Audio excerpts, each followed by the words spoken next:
MBBS in abroad. Apollo MedSkill 6 years of MBBS program will be completed in 35 lakhs only. నమస్తే, welcome to I dream. నేను మహేశ్వరి. ప్రపంచ దేశాలతో పాటు భారతదేశంలో కూడా క్యాన్సర్ మహమ్మారి రోజు రోజుకు పెరిగిపోతుంది. అయితే ఈ క్యాన్సర్ రావడానికి ప్రధాన కారణాలు ఏంటి, దాన్ని ముందుగా మనం ఎలా గుర్తించాలి, ఈ విషయాలపై మాట్లాడడానికి మనతో పాటు ఉన్నారు ఒమేగా హాస్పిటల్ నుండి senior oncologist doctor Mohan Vamshi గారు. మరి వారితో మాట్లాడతాం. నమస్తే సార్. నమస్తే అండి. సార్, రోజు రోజు ఎక్కడ చూసినా కూడా క్యాన్సర్ క్యాన్సర్ క్యాన్సర్ ఎక్కువైపోతున్నాయి కేసెస్ అన్నీ కూడా. నిజంగానే క్యాన్సర్ అంత పెరిగిపోతున్నదా భారతదేశంలో? తప్పకుండా అండి. క్యాన్సర్ ఇన్సిడెన్స్ రోజుకి ర్యాపిడ్గా పెరిగిపోతుందండి. మన 2022 ICMR Indian council for medical research New Delhi వారి స్టాటిస్టిక్స్ ప్రకారం భారతదేశంలో ప్రతి సంవత్సరం more than 15 lakh new cancer cases diagnose చేయబడతాయని అంచనా. But what is important is cancer భారతదేశంలో నోటిఫైబుల్ డిసీజ్ కాదు. ఉదాహరణకి వాళ్ళు మార్నింగ్ ఇద్దరు క్యాన్సర్ పేషెంట్ చూశారనుకోండి, కొత్త కేసెస్ ఫస్ట్ టైం డయాగ్నోస్ అయినాయి, ఇక్కడే డయాగ్నోస్ అయినాయి.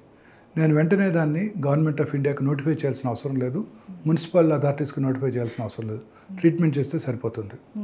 అదే వాళ్ళు మార్నింగ్ ఒక కరోనా పేషెంట్ చూశాను అనుకోండి, వితిన్ 4 hours నేను గవర్నమెంట్కి ఇన్ఫార్మ్ చేయాలి, ఐ సాయ కరోనా పేషెంట్ టుడే అని, వాళ్ళ స్టాటిస్టిక్స్ కోసం. సో దీనివల్ల నోటిఫైబుల్ డిసీజ్ కాకపోవడంతో క్యాన్సర్ ఇన్సిడెన్స్ మనకు కరెక్ట్గా తెలియడం లేదు. భారతదేశంలో ఒక 5-6 పాపులేషన్ బేస్డ్ రిజిస్ట్రీస్ ఉన్నాయి అర్బన్ ఏరియాస్లో. అన్ఫార్చునేట్లీ హైదరాబాద్లో పాపులేషన్ బేస్డ్ క్యాన్సర్ రిజిస్ట్రీ లేదు. సో వీటిని బట్టి వాళ్ళు ఒక అందాజుగా అంచనా వేస్తున్నారే తప్ప కరెక్ట్ స్టాటిస్టిక్స్ తెలియట్లేదని మన డాక్టర్లందరి అభిప్రాయం కూడా. సో వాళ్ళు ఇచ్చిన దాని ప్రకారం more than 15 lakh cancer patients ఉన్నట్టయితే 15 lakh న్యూ క్యాన్సర్ పేషెంట్స్ ఉన్నట్టయితే మా అందరి ఎస్టిమేట్ ప్రకారం భారతదేశంలో దానికి మోర్ దెన్ డబుల్, అంటే more than 30 lakh new cancer patients ఉంటాయని చాలా మంది నమ్ముతున్నారు. ఉదాహరణకి మన పాపులేషన్ చైనా పాపులేషన్ ఒకటే ఈక్వల్, బట్ చైనాలో 36 lakh new cancer patients diagnose చేయబడుతున్నాయి. ఇక్కడ 15 అంటే నమ్మశక్యంగా లేదు. ఇన్ఫ్యాక్ట్ భారతదేశానికి ఎక్కువ ఉండాలి, ఎందుకంటే Chinese food habits are much more healthier. ఇక్కడ కూడా అలవాటు అయిపోయింది హెల్దియర్ హ్యాబిట్స్. మనమంతా వెస్టర్న్ ఫుడ్ హ్యాబిట్స్ని కల్టివేట్ చేస్తున్నాం. అది మెయిన్ కారణం. మనం డిస్కషన్కి వచ్చినప్పుడు డిస్కస్ చేద్దాం. సో భారతదేశంలో కూడా అంతే ఉంటాయి. మన స్టాటిస్టిక్స్ ప్రకారం కూడా ప్రతి 9 మందిలో, ఒక ఫ్యామిలీలో 9 మంది ఉన్నారనుకోండి, life time risk of developing cancer ఆ ఫ్యామిలీకి ఒకరు, అంటే ప్రతి 9 మందిలో ఒకరు క్యాన్సర్ బారిన పడుతున్నారు. ప్రతి 1,00,000 మందికి 107 మంది క్యాన్సర్ బారిన పడుతున్నారు. ఉదాహరణకు అమీర్పేటలో 1,00,000 మంది ప్రజలు ఉన్నారనుకోండి, సంవత్సరానికి 107 న్యూ క్యాన్సర్ పేషెంట్స్ అమీర్పేట నుంచి డయాగ్నోస్ చేయబడతాయి. సో అంత ర్యాపిడ్గా క్యాన్సర్ ఇన్సిడెన్స్ పెరిగిపోతుంది. 2050కి భారత అంచనా ప్రకారమే మోర్ దెన్ 35 lakhs ఉంటుందని అంచనా. సో క్యాన్సర్ ఇన్సిడెన్స్ ర్యాపిడ్గా రోజు రోజుకి పెరిగిపోతుందండి. సో దానికి తగ్గట్టు మనం క్యాన్సర్ని డయాగ్నోస్ చేయడానికి క్యాన్సర్ వార్నింగ్ సిగ్నల్స్ మన ప్రజల్లోకి ముఖ్యంగా తీసుకెళ్ళగలగాలి. ఎందుకంటే క్యాన్సర్కి ఇప్పటికీ క్యూర్ కనుగొనబడలేదు. ఎర్లీ స్టేజ్లో కనుక్కుంటేనే మనం క్యూర్ చేయడానికి అవకాశం ఉంది.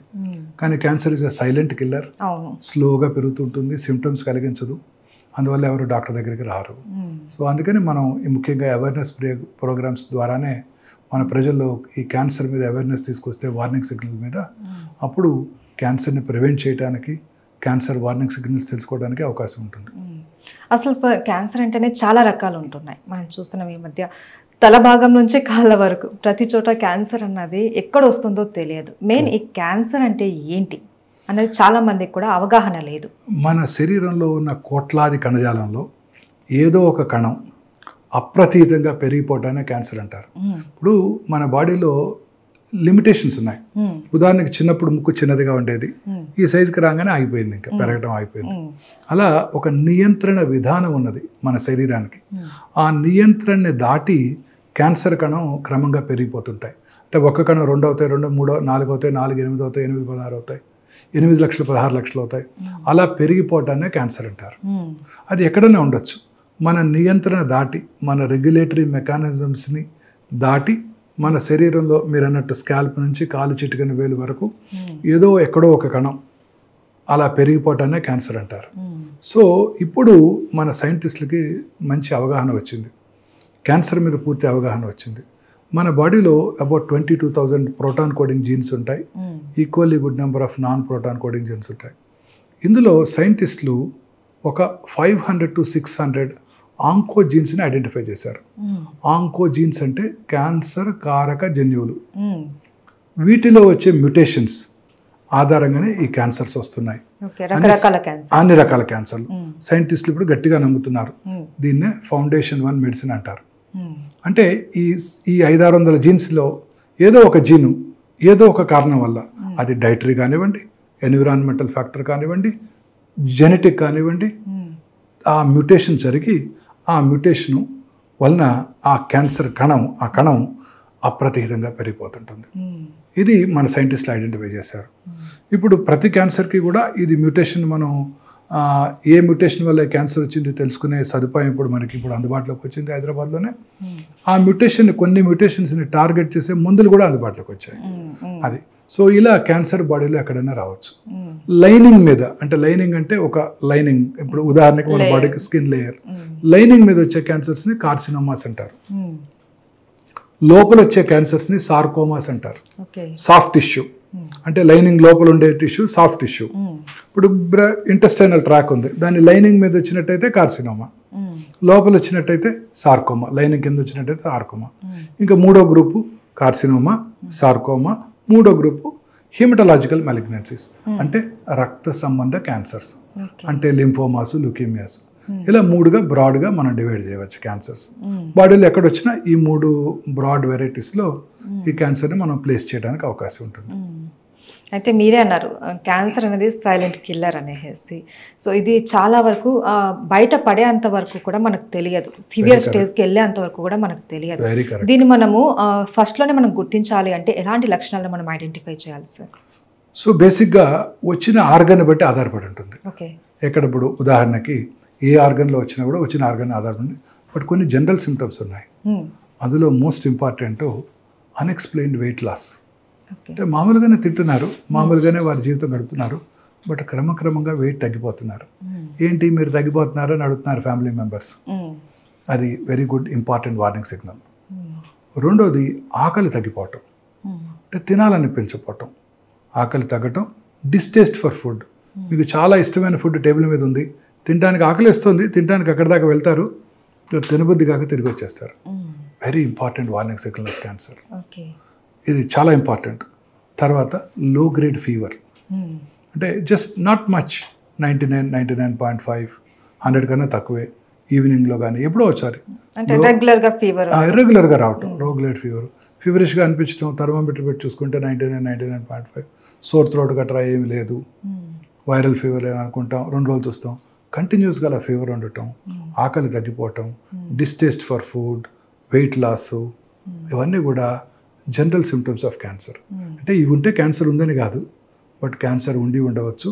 ఖచ్చితంగా సింటమ్స్ వచ్చినప్పుడు మనం వెంటనే అలర్ట్ అయ్యి టెస్టులు చేయించుకోవాలి. ఐదర్ పరీక్ష మన ఫ్యామిలీ ఫిజిషియన్ని కలవటము, దగ్గరలో మన ఫ్యామిలీ ఫిజిషియన్ ఉంటారు, లేదా ఒక ఆంకాలజిస్ట్ని కలవటం చేయాల్సి ఉంటుంది. రెండోది ఆర్గన్ని బట్టి. Start with brain. Brain cancer is a very common cancer. అయితే బ్రెయిన్లో 2 రకాల క్యాన్సర్లు ఉంటుంటాయి. ఒకటి ఏంటంటే ప్రైమరీ బ్రెయిన్ ట్యూమర్స్, అంటే బ్రెయిన్లోనే పుట్టాయి, కానీ బ్రెయిన్లో 70% ఆఫ్ ద ట్యూమర్స్ శరీరంలో ఇతర భాగాల్లో పుట్టి బ్రెయిన్కి వెళ్తాయి. ఉదాహరణకు ఊపిరితిత్తుల్లో, కిడ్నీ, బ్రెస్ట్, ఎక్కడైనా సరే బ్రెయిన్కి వెళ్తుంటాయి. సో బ్రెయిన్ యొక్క ట్యూమర్స్ ప్రైమరీ కానీ సెకండరీస్ కానీ లక్షణాలు ఎలా ఉంటే మళ్ళీ జనరల్ సిమ్టమ్స్ ఉన్నాయి వాటికి. ఒకటి ఏంటంటే అర్లీ మార్నింగ్ హెడేక్, పొద్దున్నే లేవటంతోనే హెడేక్తో లేస్తారు, లేదా లేచిన వెంటనే హెడేక్ ఉంటుంది, లేకపోతే హెడేక్తో పొద్దున్నే 3 4 లేస్తారు, అండ్ కంటిన్యూస్గా ఇంక్రీజ్ అవుతుంటుంది. నడి వయసులో ఎస్పెషల్లీ 40s తర్వాత ఇలాంటిది వచ్చిందంటే ఇమ్మీడియట్గా వీ షుడ్ బికమ్ సస్పీషియస్. అదే ఐస్ ప్రాబ్లం వల్ల కూడా హెడేక్ వస్తుంది, అది ఈవినింగ్ వస్తుంది, అది పొద్దున్నే రాదు. అలా ఎర్లీ మార్నింగ్ హెడేక్తో లేవటం, మిడ్ నైట్లో కానీ తర్వాత కానీ లేవటం వెరీ ఇంపార్టెంట్ వార్నింగ్ సిగ్నల్స్. జ్ఞాపక శక్తి లోపించడం, సడన్ మెమరీ లాస్, తన ఓన్ ఫ్రెండ్ ఫోన్ నెంబర్ గుర్తురాదు, ఇంటి ఫోన్ నెంబర్ గుర్తురాదు, అడ్రస్ గుర్తురాదు. So very important warning signals అన్నమాట ఇవన్నీ. బ్రెయిన్లో మెమరీ లాస్, సడన్గా మెమరీ లేకపోవటం, కన్వల్షన్స్, ఫిట్స్ రావటం. ఒక ఏరియాలో బ్రెయిన్ ట్యూమర్ ఉన్నప్పుడు ఆ పక్కన ఉన్న నార్మల్ టిష్యూస్ని ఇరిటేట్ చేస్తుంది, ఇప్పుడు ఫిట్స్ రావటం. తర్వాత హెడేక్తో పాటు స్లోగా కొంచెంగా దాని స్లోగా జనరల్ కండిషన్ డిటీరియేట్ అవటం, ఎక్కువసేపు నిద్రపోవటం, కోమాలోకి వెళ్ళిపోవటం కూడా జరుగుతుంటుంది. దీన్నే science of raised intracranial tension అంటారు. బ్రెయిన్ చుట్టూ స్కల్ బోన్ ఉంది, రిజిడ్ స్కల్ బోన్, అటుపక్క పెరగనివ్వదు, నార్మల్ బ్రెయిన్ని కంప్రెస్ చేస్తుంది. సో కంప్రెస్ చేసినప్పుడు మరి ఇలాంటి సిమ్టమ్స్ వస్తాయి అనమాట. This is called science of increased intracranial tension. అది తర్వాత వచ్చిన లొకేషన్ని బట్టి బ్రెయిన్లో చాలా లోబ్స్ ఉంటాయి. ఫ్రాంటల్ లోబ్లో ట్యూమర్ వచ్చింది అనుకోండి, వాళ్ళలో విచక్షణ జ్ఞానం కోల్పోతారు, అందరి ముందు అన్డ్రెస్ చేసుకుంటారు, అందరి ముందు సడన్గా యూరిన్ పాస్ చేస్తారు, సడన్గా మాట పడిపోవచ్చు. తర్వాత పెరైటల్ ఏరియా అంటారు, అక్కడ క్యాన్సర్ వచ్చిందంటే కాలో చెయ్యో పడిపోతుంది, రైట్ సైడ్ వచ్చిందంటే లెఫ్ట్ సైడ్ కాలో చెయ్యో పడిపోతాం, ఇలా జరుగుతుంటాయి. వీక్నెస్. ఆక్సిపిటల్ ఏరియాలో వస్తే విజువల్ డిస్టర్బెన్సెస్ రావటం. చిన్న మెదడులో క్యాన్సర్ వచ్చినట్టయితే ఆల్కహాల్ తాగిన వాళ్ళు ఎలా నడుస్తారో అలా నడవటం. ఇలా లొకేషన్ బట్టి మళ్ళీ సిమ్టమ్స్ ఉంటాయి. ఇది కూడా బ్రెయిన్ క్యాన్సర్ లక్షణాలు. ఇంకా స్లోగా కిందకు వచ్చినట్టయితే oral cavity. Oral cavity cancers are the commonest cancers in South India. South Indian men పురుషుల్లో గుట్కాలు, సిగరెట్లు ఇవి తీసుకుంటారు కాబట్టి పురుషుల్లో, సౌత్ ఇండియాలో ఉన్న పురుషుల్లో చాలా కామన్ క్యాన్సర్ ఈ ఓరల్ క్యాన్సర్స్. ఈ ఓరల్ క్యాన్సర్ లక్షణాలు కూడా చాలా పెక్యులర్గా ఉంటాయి. మానని పుండు, నోట్లో చిన్న అల్సర్స్ వస్తుంటాయి, మీకు నాకు కూడా టెన్షన్ ఉన్నప్పుడు అల్సర్స్ వస్తుంటాయి, పెయిన్ఫుల్గా ఉంటాయి, తగ్గిపోతాయి. ఇది మానకుండా క్రమం తప్పకుండా పెరుగుతూ ఉంటుంది, బట్ ఎటువంటి పెయిన్ కలగజేయదు. అందువల్ల అందరూ అశ్రద్ధ చేస్తారు.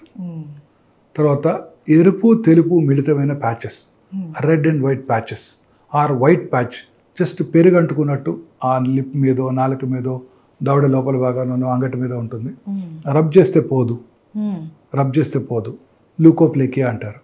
అలాగే వెల్వెటీ రెడ్ ప్యాచెస్, ఎరిథ్రోప్లేకియా అంటారు. ఎక్కడైనా రావచ్చు ఓరల్ క్యావిటీలో. అలాగే ఎరుపు తెలుపు కలిసిపోయిన ప్యాచెస్, మిళితమైన ప్యాచెస్ కనుక ఉన్నట్టయితే క్యాన్సర్ అయ్యే అవకాశాలు చాలా ఎక్కువగా ఉంటాయి. ఇవేమీ నొప్పి కలిగించవు, అందుకే డాక్టర్ దగ్గరికి రారు. అక్కడ నుంచి చిగుళ్ళ నుంచి బ్లీడ్ అవటం, ఎక్కడో ఒక చోట అల్సర్ నుంచి బ్లీడ్ అవటం, మాటలో స్పష్టత కోల్పోవటం టంగ్ క్యాన్సర్ లక్షణం. మాటలో స్పష్టత, నాలిక కొంచెం బండగా మారినట్టు, వాయిస్ కొంచెం ముద్దలాగా రావటం, అది ఒక very important warning signal of tongue cancer. తర్వాత టంగ్, నాలిక వెనకాల భాగం కూడా ఉంటుంది. నాలిక మాట్లాడటానికే కాకుండా మింగటానికి కూడా ఉపయోగపడుతుంది. ఆ మింగటానికి ఉపయోగపడే ప్రాంతం పోస్టీరియర్ పార్ట్లో కనుక ట్యూమర్ వచ్చినట్టయితే feeling of a foreign body, గొంతులో ఏదో ఫారిన్ బాడీ ఉన్నట్టు. మనం గొంతులో ఏదైనా మింగుతాం అనుకోండి, ఏదైనా మింగలేకపోయాం అనుకోండి, మళ్ళీ కొంచెం వాటర్ తీసుకొని మింగితే లోపలికి వెళ్ళిపోతాయి, అప్పుడు మనకు ఖాళీగా అనిపిస్తుంది. ఇది అలా ఉండదు, ఎప్పుడు కూడా ఫీలింగ్ ఆఫ్ ఫారిన్ బాడీ ఉన్నట్టు ఉంటుంది. Very important warning signal of posterior part, వెనకాల భాగంలో ఉన్న టంగ్ యొక్క లక్షణం. అలాగే వాయిస్లో మార్పు రావటం, స్వరపేటిక క్యాన్సర్, హస్కీగా ఉండటం, బొంగురు పోవటం, దగ్గు రావటం, ఇవన్నీ కూడా స్వరపేటిక క్యాన్సర్ లక్షణాలు. ఇవన్నీ కూడా మీరు అన్నట్టు స్మోకర్స్లోను, గుట్కా చ్యూయర్స్లోను, స్మోక్లెస్ టొబాకో అంటాం. గుట్కా చ్యూయర్స్ చాలా మందిలో ఒక అపోహ ఉంది, గుట్కా తింటుంటారు, నేను తింటాను ఊసేస్తాను, లోపలికి ఇంజెస్ట్ చేయట్లేదు అంటారు. వారు గుట్కా లోపల పెట్టుకున్న 6 సెకండ్స్లో ఆ గుట్కాలో ఉన్న 400 నుంచి 500 కార్సినోజెన్స్ అంటే క్యాన్సర్ కారక పదార్థాలు బ్లడ్లోకి వెళ్ళిపోయి ఆ నోట్లోనే కాదు ఇతర భాగాల్లో కూడా క్యాన్సర్ కలిగించవచ్చు. ఇది తర్వాత లంగ్ క్యాన్సర్. లంగ్ క్యాన్సర్ ముఖ్య లక్షణాలు కాఫ్, మానని దగ్గు. చాలామంది స్మోకర్స్లో ఈ లంగ్ క్యాన్సర్ చూస్తుంటాం, మీకు తెలియదే ఉంది. చాలాసార్లు వాళ్ళు టెస్ట్ చేయించుకుంటుంటారు, 10 ఏళ్ళు 20 ఏళ్ళుగా తాగుతుంటారు. లాస్ట్ ఇయర్ కూడా ఇలానే దగ్గు వచ్చింది, డాక్టర్ దగ్గరికి వెళ్ళాను, సిటీ స్కాన్ కూడా చేశారు, స్మోకర్స్ బ్రాంకైటిస్ అన్నారు అని రెండోసారి వచ్చినప్పుడు కూడా అశ్రద్ధ చేస్తుంటారు. అప్పుడు క్యాన్సర్ ఉండకపోవచ్చు, ఇప్పుడు క్యాన్సర్ వచ్చి ఉండొచ్చు. సో మానని దగ్గు, దగ్గినప్పుడు వచ్చే ఫ్లెమ్లో కళ్ళలో రక్తం పట్టడం, ఇవన్నీ వెరీ ఇంపార్టెంట్ వార్నింగ్ సిగ్నల్స్. అలాగే లో గ్రేడ్ చెస్ట్ పెయిన్, ఆకలి తగ్గటం, లో గ్రేడ్ ఫీవరు, వెయిట్ లాసు, ఇవన్నీ కూడా లంగ్ క్యాన్సర్ ముఖ్య లక్షణాలు. చాలాసార్లు లంగ్ క్యాన్సర్ చిన్నదిగా ఉండొచ్చు, శరీరంలో ఇతర భాగాలకు పాకిపోవచ్చు, ఎస్పెషల్లీ బ్రెయిన్. బ్రెయిన్కి వెళ్ళిపోతుంది. ఈ లంగ్ క్యాన్సర్ ఎక్స్రేలో కనపడదు, అంత చిన్నదిగా ఉంటుంది. బ్రెయిన్ డాక్టర్ గారు, న్యూరో సర్జన్ ఆ ట్యూమర్ కూడా తీసేస్తారు, తీసి టెస్ట్కి పంపిస్తే బ్రెయిన్ లంగ్ క్యాన్సర్ అని రిపోర్ట్ వస్తుంది. ఒకే పర్సన్కి 2 క్యాన్సర్స్ కూడా వస్తూ ఉంటాయా? రావచ్చు, అన్లైక్లీ రావచ్చు. అదృష్టం బాగపోతే there is one lady who had 8 cancers. ఎటు సర్వైవ్ అయ్యిద్ది ఆవిడ చూస్తుంటాం. అది కూడా కామనే. ఇప్పుడు ఉదాహరణకి కామన్ ఎగ్జాంపుల్, ఇప్పుడు రైట్ సైడ్ చీక్లో లోపల భాగంలో క్యాన్సర్ వచ్చింది అనుకోండి, వాళ్ళకే లెఫ్ట్ సైడ్ వచ్చే అవకాశాలు చాలా ఎక్కువ ఉంటాయి. స్ప్రెడ్ అవ్వదు, కొత్తవి. నేను పేషెంట్కి ఎలా ఎగ్జాంపుల్ చెప్తానంటే, గోదావరికంలో బొగ్గు దొరికితే పక్కన ఉన్న రామగుండం, మంచిర్యాల, పెద్దపల్లి, రామకృష్ణపూరు అక్కడ కూడా బొగ్గు దొరుకుతుంది. అట్లా ఇక్కడ వచ్చిందంటే ఇక్కడ రావచ్చు, ఇక్కడ రావచ్చు, ఇక్కడ రావచ్చు, ఇక్కడ రావచ్చు. సో అంటే ఒక చోట కనుక వచ్చినట్టయితే ఏవైతే కారణాలు ఇక్కడ క్యాన్సర్ కలిగించాయో అవే కారణాలు ఈ ఏరియాలో కూడా ఉంటాయి కదండి, అక్కడ కూడా వస్తాయి. అలాగే ఒక బ్రెస్ట్ లో క్యాన్సర్ వచ్చిందంటే రెండో బ్రెస్ట్ లో క్యాన్సర్ వచ్చే అవకాశాలు ఎక్కువ. సో ఎవరికైనా బ్రెస్ట్ క్యాన్సర్ రిస్క్ ఏంటంటే ఆల్రెడీ బ్రెస్ట్ క్యాన్సర్ వచ్చి ఉండటం very important risk factor. So అదొకటి ఇంపార్టెంట్. సో లంగ్ క్యాన్సర్, తర్వాత స్లోగా gastro, commonest cancer south Indian మెన్లో గ్యాస్ట్రిక్ క్యాన్సర్. గ్యాస్ట్రిక్ క్యాన్సర్ లక్షణాలు ఏంటంటే, చాలామంది అంటుంటారు నాకు గ్యాస్ ఎక్కువ ఉంటుంది, నాకు గ్యాస్ ఉంటుంది అనేది. కొంచెం ఫుడ్ తినగానే పొట్ట ఫుల్ అయిపోయినట్టు ఉండటం very important warning signal of gastric cancer. అలాగే వామిటింగ్, వామిటర్స్లో బ్లడ్ ఉండటం, మోషన్ డార్క్ బ్లాక్ కలర్లో వెళ్ళటం, అంటే అక్కడ స్టమక్లో ఉన్న అల్సర్లో బ్లీడింగ్ అవుతుంటుంది. ఆ బ్లడ్ మోషన్లో బ్లాక్ కలర్లో కనపడుతుంది, రెడ్ కలర్లో కనపడదు. ఎందుకంటే యాసిడ్ ఎన్విరాన్మెంట్లో ఆ బ్రైట్ రెడ్ బ్లడ్ బ్లాక్ అయిపోతుంది. సో బ్లాక్ టారీ మోషన్ వచ్చిందంటే అప్పర్ జిఏ బ్లీడ్ ఉన్నట్టు, స్టమక్ అల్సర్ కావచ్చు. సో ఇది ఒక వెరీ ఇంపార్టెంట్ వార్నింగ్ సిగ్నల్. చాలామంది నడి వయసు దాటిన తర్వాత 50-60 ఏళ్ళ వయసులో పురుషుల్లో ముఖ్యంగా ఎనీమియా, రక్తహీనత రావటం. రక్తహీనత రాగానే ముందు వాళ్ళకి ఆయాసం వస్తుంది, అంతే కదా, కొంచెం నడవగానే రక్తం తక్కువ ఉంటే ఆయాసం వస్తుంది. ఫస్ట్ వాళ్ళు ఎవరి దగ్గరికి వెళ్తారు, ఆయాసం రాగానే కార్డియాలజిస్ట్ దగ్గరికి వెళ్తారు. కార్డియాలజిస్ట్ పరీక్ష చేసి హార్ట్కి యాంజియోగ్రామ్ చేస్తే 2 బ్లాక్లు ఎట్లాగో ఉంటాయి ప్రతి వాళ్ళకి, 2 స్టెంట్లు కూడా వేస్తుంటారు. ఆ తర్వాత మనం కార్సినోమా స్టమక్ని డయాగ్నోస్ చేస్తుంటాం. సో నడి వయసు దాటిన తర్వాత ఎవరిలో అయినా రక్తహీనత ఉందంటే సౌత్ ఇండియన్ మెన్లో ఫస్ట్ ఎండోస్కోపీ చేసుకోవాలి. అది కనుక నార్మల్గా ఉంటే కొలనోస్కోపీ చేసుకోవాలి కింద నుంచి. ఈ 2 చాలా ఇంపార్టెంట్. ఇది చాలా వెరీ ఇంపార్టెంట్ వార్నింగ్ సిగ్నల్. రక్తహీనత, చాలామంది బ్లడ్ ఎక్కించుకుంటుంటారు, ఐరన్ సప్లిమెంట్స్ తీసుకుంటుంటారు, కార్డియాలజిస్ట్ కలుస్తారు ఆయాసానికి, ఈ 2 మిస్ అయిపోతుంటారు. అండ్ సార్ సర్వైకల్ క్యాన్సర్కి సంబంధించి ఎలాంటి సింటమ్స్ ఉంటాయి sir? Cervical cancer is one of the commonest cancers in south Indian women. భారతదేశంలో అత్యధికంగా కనబడే క్యాన్సర్ బ్రెస్ట్ క్యాన్సర్, తర్వాత గర్భసంచి ముఖద్వార క్యాన్సర్. ఇది ముఖ్యంగా people belonging to lower socio economic strata వాళ్ళలో చూస్తుంటాం, పేద వర్గాల ప్రజల్లో ఎక్కువ చూస్తుంటాం. ఎందుకంటే వాళ్ళలో హైజీన్ యొక్క విలువ, శుభ్రత తెలియకపోవడంతో అన్హైజీనిక్ ప్రొసీజర్స్ వలన during menstrual cycles human papillomatous virus ఎక్కువగా వ్యాప్తి చెంది వాళ్ళలో ఈ క్యాన్సర్ ఎక్కువగా వస్తుంటుంది, హెచ్పివి వైరస్. సో దీని లక్షణాలు ఎలా ఉంటాయంటే, పీరియడ్స్ టైంలో బ్లీడింగ్ ఎక్కువ అవటం, పోస్ట్ కాయిటల్ బ్లీడింగు, పీరియడ్స్ మధ్యలో ఇంటర్మెన్స్ట్రల్ బ్లీడింగు, వైటిష్ డిశ్చార్జ్, అది కూడా ఆఫుల్ స్మెల్తో ఉండే డిశ్చార్జ్, తర్వాత బ్లడీ డిశ్చార్జ్, తర్వాత లో గ్రేడ్ అంటే తక్కువ అబ్డామినల్, లో గ్రేడ్ అబ్డామినల్ పెయిన్, కింది పొట్టలో పెయిన్ రావటం, ఇవన్నీ వార్నింగ్ సిగ్నల్స్ ఆఫ్ గర్భసంచి ముఖద్వార క్యాన్సర్. ఇంకా చూసినట్టయితే కామనెస్ట్ క్యాన్సరు ఒక 10-15 ఏళ్ల క్రితం గర్భసంచి ముఖద్వార క్యాన్సర్. ఇప్పటికీ కూడా ప్రతిరోజు ప్రతి 6 నిమిషాలకి ఒక స్త్రీ గర్భసంచి ముఖద్వార క్యాన్సర్ వల్ల ప్రాణం కోల్పోతున్నారు భారతదేశంలో.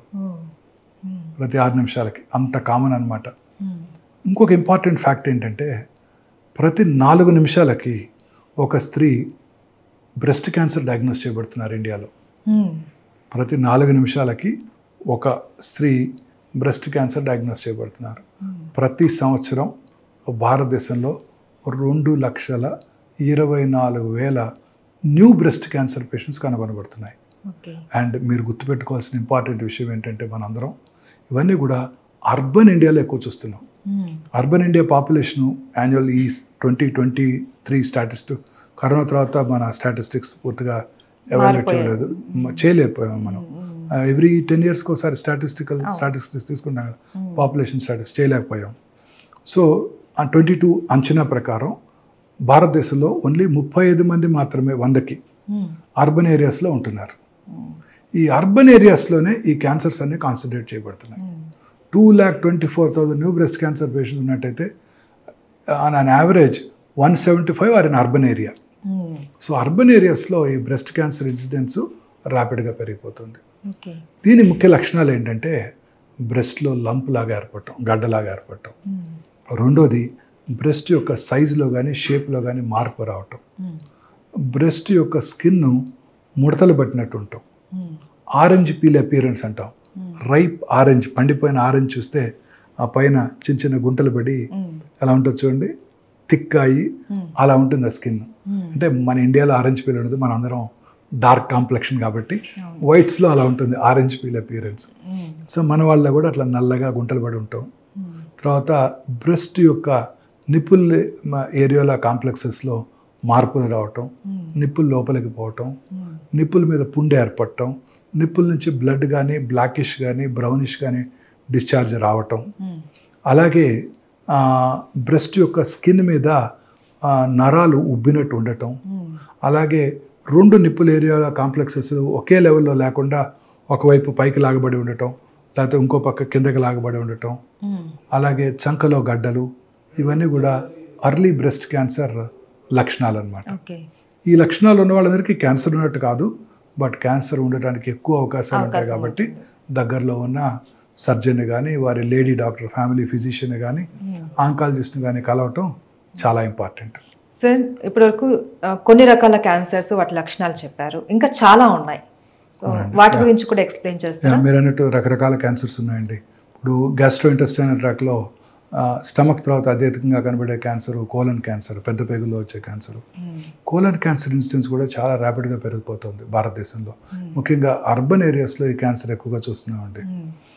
దానికి రకరకాల కారణాలు ఉన్నాయి. ఈ క్యాన్సర్ ముఖ్య లక్షణాలు ఏంటంటే మల విసర్జన అలవాట్లలో మార్పు రావటం. అంటే ఉదాహరణకి మనం రోజు ఒకసారి మోషన్ పాస్ చేస్తాం, సడన్గా గత 4 నెలల నుంచి రోజుకు 2-3 సార్లు మోషన్స్ అవుతున్నాయి. Very important warning signal. అలాగే మోషన్లో బ్లడ్ కనపడటం చాలాసార్లు కనపడుతుంటాయి. మోషన్లో బ్లడ్ కనపడుతుంటాయి. నాకు పైల్స్ ఉన్నాయి, పోయిన సంవత్సరం కూడా పైల్స్ ఉన్నాయి, అప్పుడు డాక్టర్ దగ్గరికి వెళ్ళి చూపించుకున్నాను, పైల్స్ ఉన్నాయన్నారు, మెడిసిన్ ఇచ్చారు, తగ్గిపోయింది, అదే వాడుకుందాం అనుకుంటారు తప్ప పోయిన సంవత్సరం పైల్స్ వల్ల బ్లడ్ వచ్చింది, ఈసారి క్యాన్సర్ వల్ల బ్లడ్ వచ్చి ఉండవచ్చు అనే ఫ్యాక్ట్ని మర్చిపోతారు. సో ఇవేమీ నొప్పి కలిగించవు, అందువల్ల ఎవరు డాక్టర్ దగ్గరికి రారు. సో మోషన్లో కనుక బ్లడ్ కనుక పడినట్టయితే ఎప్పుడూ అశ్రద్ధ చేయకూడదు. వెంటనే దగ్గరలో ఉన్న సర్జన్ దగ్గరికి వెళ్ళి చూపించుకొని దానికి నివారణ తెలుసుకొని అది దానికి వైద్యం చేయించుకొని అది ఆగిపోయితేనే మనం నిశ్చింతగా ఉండాలి. లేకపోతే మళ్ళీ డాక్టర్ దగ్గరికి, అదే డాక్టర్ దగ్గరికి వెళ్ళి టెస్టులు చేయించుకుంటూ ఉండాలి. అవసరమైతే సిగ్మాడోస్కోపీ, కొలనోస్కోపీ కూడా చేసుకోవాలి. ఎందుకంటే rectal cancer, colon cancer incidence భారతదేశంలోని పురుషుల్లో చాలా ఎక్కువగా చూస్తున్నాం. అలాగే మల విసర్జన అలవాట్లు మార్పు రావటం, తర్వాత మనం మోషన్ పాస్ చేస్తే ఒక సైజులో మోషన్ బయటకు వస్తుంది. అలా కాకుండా పెన్సిల్ బీమ్ లాగా సన్నగా వచ్చింది అనుకోండి, అంటే ఆ రక్తంలో బ్లాక్ అవుతుందని అర్థం. అలాగే ఫీలింగ్ ఆఫ్ ఇన్కంప్లీట్ ఎవాక్యుయేషన్. ఇప్పుడు మనం మార్నింగ్ చక్కగా మోషన్ పాస్ చేసామనుకోండి, we have a very good feeling, yes motion అయిపోయింది, సో కంఫర్టబుల్గా ఉంటుంది. మోషన్ పాస్ చేసినప్పటికీ ఇంకా కూడా మోషన్కి వెళ్ళాలి అనిపిస్తూ ఉన్నట్టయితే, గుడ్ మోషన్ పాస్ చేసాము కానీ ఇంకా మోషన్కి వెళ్ళాల్సి ఉన్నట్టు అనిపిస్తోంది, వెళ్ళి కూర్చుంటే రావడం లేదు, this is a very important warning signal of rectal cancer. అంటే బ్రెయిన్ ఆ ట్యూమర్ని మోషన్గా పర్సీవ్ చేస్తుంది. బ్రెయిన్కి ఆ ట్యూమర్ అని తెలియదు, అది యాక్చువల్లీ రెక్టంలో ట్యూమర్ ఉంది కదా, అది మోషన్గా పర్సీవ్ చేస్తుంది. అది కూడా ఎంటీ చేయాలని ఆలోచిస్తూ ఉంటుంది, అదేమో ఎంటీ అవ్వదు. ఇది feeling of incomplete evacuation. Motion pass చేసిన తర్వాత కూడా ఇంకా మోషన్కి వెళ్ళాలి అన్న ఫీలింగ్ ఈజ్ ఏ చాలా important warning signal of rectal cancer. తర్వాత రెగ్యులర్గా మోషన్తో పాటు సడన్గా కొన్నిసార్లు లూజ్ మోషన్స్ అయిపోవటం, కొన్నిసార్లు కాన్స్టిపేషన్ రావటం. ఇంక్రీజింగ్ కాన్స్టిపేషన్ అంటే ఇంతకుముందు రోజు ఒకసారి పాస్ చేసేవాళ్ళు ఇప్పుడు 2 రోజులకు ఒకసారి, ఇప్పుడు 3 రోజులకు ఒకసారి, అంటే బ్లాక్ అయిపోతుంది రెక్టం. చాలా ఎక్కువ సార్లు పాస్ చేయటం, వచ్చినప్పుడు బ్లాక్ కొంచెం తగ్గినప్పుడు టకటగా 4-5 సార్లు పడిపోవటం.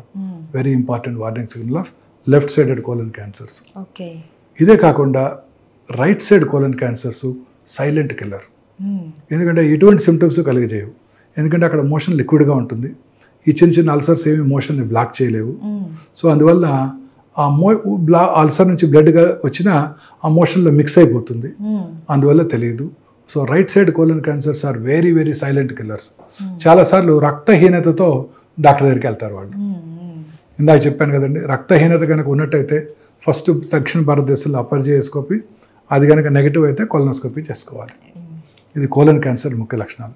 ఈ రకంగా బ్లడ్ ఎక్కడొచ్చినా అబ్నార్మలేనండి. ముక్కులోంచి బ్లడ్ వచ్చినా, దగ్గినప్పుడు బ్లడ్ వచ్చినా, నోట్లో ఉమ్మిలోంచి బ్లడ్ వచ్చినా, యూరిన్లో బ్లడ్ వచ్చినా, ఇంటర్మెనిస్ట్రల్ బ్లడ్ వచ్చినా, నిప్పుల నుంచి బ్లడ్ వచ్చినా, బ్లడ్ ఎక్కడి నుంచి వచ్చినా అబ్నార్మలే. వెంటనే దగ్గరలో ఉన్న సర్జన్ దగ్గరికి వెళ్ళి కన్సర్న్డ్ దాని గురించి టెస్ట్ చేసుకొని జబ్బు లేదు అని నిర్ధారణ చేసుకోవడం వెరీ ఇంపార్టెంట్. ఇంకా శరీరంలో ఎక్కడైనా లంప్ రావటం, ఆ లంప్ అంటే గడ్డ, ఆ గడ్డ క్రమం తప్పకుండా పెరగటం, బ్రెస్ట్లో కానివ్వండి, నెక్లో కానీ, థైరాయిడ్ ఏరియాలో కానివ్వండి, పెరోటిడ్ ఏరియాలో కానివ్వండి, సాఫ్ట్ టిష్యూస్ మీద కానివ్వండి, ఎక్కడైనా గడ్డ రావటం, క్రమం తప్పకుండా పెరగటం, ముఖ్యంగా నొప్పి లేకుండా ఉండటం. నొప్పి లేకుండా అని అశ్రద్ధ చేయకూడదు. చాలా మంది ఈ నోషంతో నాకు నొప్పి ఉందండి అందుకే అశ్రద్ధ చేశానండి అని కూడా అంటుంటారు. ఏ గడ్డ కూడా అశ్రద్ధ చేయకూడదు. మనలో వచ్చే ఏ మార్పుని అశ్రద్ధ చేయకూడదండి. మనలో వచ్చే ఏ మార్పుని అశ్రద్ధ చేయకూడదండి. ఎటువంటి మార్పుని అశ్రద్ధ చేయకూడదు. రోజు 3 సార్లు మోషన్కి వెళ్ళే అలవాటు ఉంది, ఇప్పుడు ఒకసారి వెళ్తున్నాం, మార్పే. ఎటువంటి మార్పు అశ్రద్ధ చేయకూడదు. రోజు రాత్రిపూట యూరిన్కి వెళ్ళాము, సడన్గా 50 ఏళ్ళు దాటాయి, రోజు రాత్రిపూట 4-5 సార్లు యూరిన్కి వెళ్ళాల్సి వస్తుంది. Very important warning signal of prostate cancer లేదా ప్రాస్టేట్ ఎన్లార్జ్మెంట్. సో రాత్రిపూట యూరిన్, నాక్టూరియా, రాత్రిపూట యూరిన్ ఎక్కువసార్లు పాస్ చేయాల్సి రావటం, ఇంక్రీజ్డ్ ఫ్రీక్వెన్సీ, డే టైం కూడా ఫ్రీక్వెంట్గా వాష్రూమ్కి వెళ్ళాల్సి రావటం, హెసిటెన్సీ, ఎస్పెషల్లీ 50 దాటిన తర్వాత వాష్రూమ్కి వెళ్తాము, యూరిన్ వెంటనే రాదు, you to wait for a minute, మెల్లగా ఆగాలి. స్ట్రీమ్ కూడా సరిగా పడకుండా దగ్గర మీద కాళ్ళ మీద పడిపోవటం. తర్వాత అర్జెన్సీ, యూరిన్ రాగానే పరిగెత్తాలి, లేకపోతే ఇన్నర్స్లో పడిపోతుంది, కంట్రోల్ చేసుకోలేము. ఇవన్నీ కూడా warning signals of prostate cancer. అంటే ఇవి ఉంటే క్యాన్సర్ ఉందని కాదు, బట్ ప్రాస్టేట్ ఎన్లార్జ్డ్ అయింది, ఉండే అవకాశాలు ఎస్పెషల్లీ 50 తర్వాత ఎక్కువగా ఉంటాయి. సో వెంటనే ఇలాంటి సిమ్టమ్స్ ఏమన్నా కూడా చెక్ చేసుకోవాలి.